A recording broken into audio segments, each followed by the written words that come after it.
जय श्री कृष्णा, राधे राधे। आप सबका मेरे YouTube चैनल पर हार्दिक स्वागत है। आज मैं आपके लिए लेकर आई हूँ माघ मास महात्म्य का 28वां अध्याय। उससे पहले 27 अध्याय मेरे चैनल पर बना रखे हैं, आप जाकर मेरे चैनल पर देख सकते हो। और अगर आपने मेरे चैनल को अभी तक सब्सक्राइब नहीं किया तो मेरे चैनल को सब्सक्राइब करें और वीडियो को ज्यादा से ज्यादा देखें और बेल आइकन को प्रेस करें ताकि आने वाली वीडियो आप तक पहुंच सके और मेरे वीडियो को ज्यादा से ज्यादा शेयर करें। अब सुनते हैं माघ मास महात्म्य का 28वां अध्याय।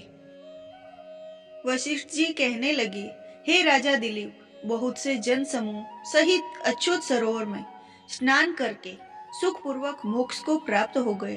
तब लोमस जी कहने लगे, संसार रूपी इस तीर्थ राजा को सब श्रद्धा पूर्वक देखो।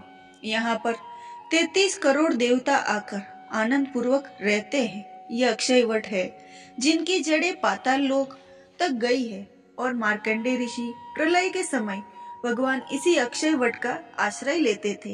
यही शिव जी की प्रिय भक्ति भागीरथी है जिसकी सिद्ध लोग सेवा करते हैं। यह गंगा स्वर्ग के हेतु पताका है, इसका जल पीकर मनुष्य मुक्त हो जाते हैं।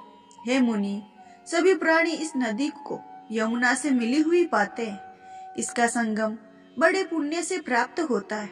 इसके स्नान से जन्म मृत्यु रूपी दावानल से कोई नहीं तपता, परंतु ज्ञान प्राप्त करके मुक्त हो जाता है। यहाँ पर स्नान करने से सभी प्राणी बिना ज्ञान के भी मुक्त हो जाते हैं। इसीलिए ब्रह्मा जी ने यहाँ यज्ञ करने की इच्छा की थी। इसी संगम में भगवान विष्णु ने स्त्री की प्राप्ति इच्छा से स्नान करके लक्ष्मी जी को प्राप्त किया। यहाँ पर त्रिशूलधारी शिव जी ने त्रिपर दैत्य को मारा था और प्राचीन काल में उर्वशी स्वर्ग से गिरी थी तथा स्वर्ग से पाने की इच्छा से यहाँ पर उन्हें स्नान करने से नहुस कुल के राजा यताति ने वसंधर पुत्र प्राप्त किया। यहाँ पर इंद्र ने प्राचीन काल में धन की इच्छा से स्नान किया था और माया से कुबेर के धन को प्राप्त किया था। प्राचीन काल में नारायण तथा नर ने हजारों वर्षों तक प्रयाग में निराहार रहकर उत्तम धर्म किया था। यहाँ से जगास्वी सन्यासी ने महादेव जैसी शक्ति वाले से विजय पाई थी तथा अणिमा आदि योग के अति दुर्लभ ऐश्वर्य प्राप्त किए थे। इसी क्षेत्र में तपस्या करके श्री भारद्वाज सप्त ऋषियों ने सम्मिलित हुए, जिन्होंने यहाँ स्नान किया, स्वर्ग की प्राप्ति हुई। इसीलिए हमारे विचार से तुम त्रिवेणी में स्नान करो। स्नान से पहले किए हुए तुम्हारे सब पाप नष्ट हो जाएंगे और संपूर्ण वैभव की प्राप्ति हो जाएगी।